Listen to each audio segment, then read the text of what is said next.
हमारे व्यस्त जीवन में ईश्वर की आवाज़, सच्ची धार्मिकता, सही चीज़ों को सही ढंग से करना हमारे जीवन में आशीष और कृपा लाता है। वहीं अधार्मिकता, स्वार्थ, लोभ, अहंकार ईश्वर की कृपा को हमारे जीवन में रोक देता है। आज आप इस विषय पर चिंतन करें कि कोई बुराई या कोई बाधा मेरी कृपाओं को तो नहीं रोकती। सामान्य काल का पहला सप्ताह 15 जनवरी 2026 बृहस्पतिवार। पहला पाठ सामुएल का पहला ग्रंथ अध्याय 4 पद संख्या 1 से 11 तक और मार्कुस का सुसमाचार अध्याय 1 पद संख्याएं 40 से 45 तक। आज के पहले पाठ में ईश्वर सामुएल नबी के द्वारा अपना कार्य करता है और सुसमाचार में ईसा मसीह के द्वारा ईश्वर के राज्य को प्रकट करता है।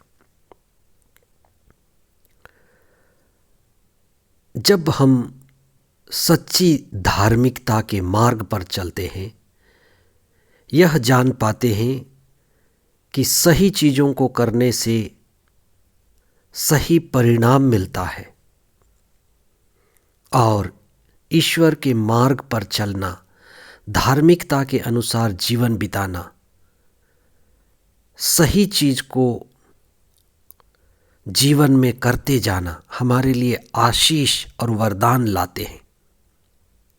आज के पहले पाठ में एली, जो परिवार का मुखिया था, पुरोहित था, उसके परिवार में बुराई की जड़ आ गई।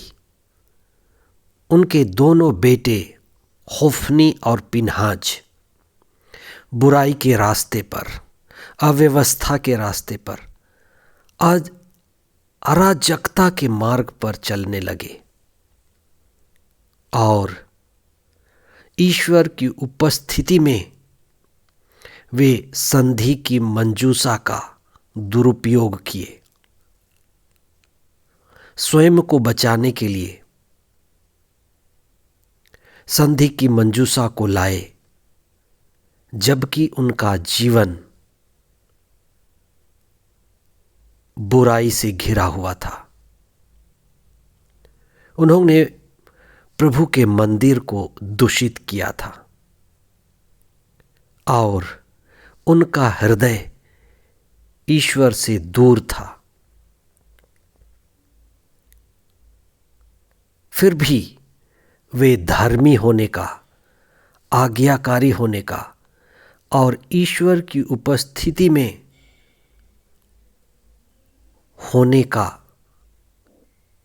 अच्छा परिणाम चाहते थे। ये अहंकार है, ये अज्ञानता है। ईश्वर हमारे हृदय को देखता है। एली के पुत्र दुष्ट निकले और वे युद्ध में मारे गए। जब हम प्रभु की आज्ञा के अनुसार जीवन जीते हैं, ईश्वर की कृपा हमें मिलती है और जब हम उसके अनुसार जीवन नहीं जीते, हम स्वयं को बर्बाद करते हैं।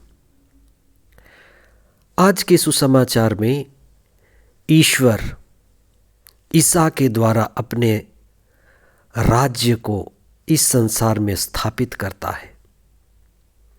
इस संसार में बीमारी है, शारीरिक दुर्बलता है, मन में द्वंद्व है और ये बीमारी, कोढ़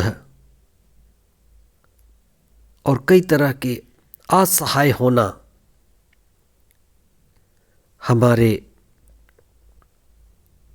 मनुष्य दुर्बलता को प्रकट करता है। ईश्वर ईसा के रूप में उस कोढ़ी को स्पर्श करता है और मुक्त करता है। ये पिता ईश्वर का स्पर्श है। कोढ़ी का ठीक होना कई लोगों के लिए कई स्तर पर जांचने परखने की बात थी। कोढ़ी ठीक हो गया था, इसलिए ईसा ने उससे कहा कि तुम जाकर पुरोहितों को दिखाओ, क्योंकि वे साक्षी प्रत्यक्ष रूप से ठीक होने का प्रमाण पत्र देते थे।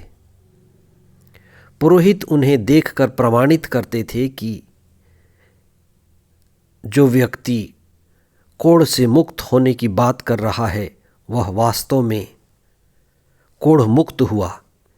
कोढ़ मुक्त हो जाने पर वे अपने घर, समुदाय, अपने पुराने व्यवसाय में फिर से लग सकते थे। ईश्वर कहता है कि तुम फिर से जाकर के अपने जीवन को नए ढंग से शुरू करो। कोढ़ मुक्त हो गए हो। हम प्रभु के पास समर्पित होकर के शारीरिक कोढ़ मात्र नहीं, लेकिन जो भी चीज़ हमें ईश्वर से दूर करती है, दूसरों से हमें अलग करती है, ऐसे कोढ़ को हम प्रभु को समर्पित करें। कई ऐसी चीज़ें हैं, हमारी सामाजिक बुराइयां, व्यक्तिगत कमजोरियां, अव्यवस्था, अराजकता, हम इनमें व्यवस्था लाएं, प्रभु से जुड़ें, प्रभु की ओर मुड़ें और ईश्वर के राज्य का अनुभव करें।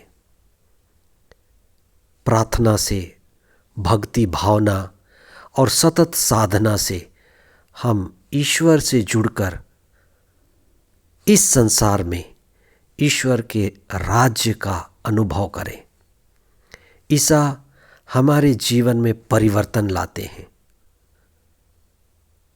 उनकी शिक्षा, उनकी उपस्थिति और उनका चंगाई देने वाला हाथ हम पर, हमारे परिवारों पर और हमारे इस सांसारिक जीवन पर आज़ादी, मुक्ति और चंगाई लाए। आमीन।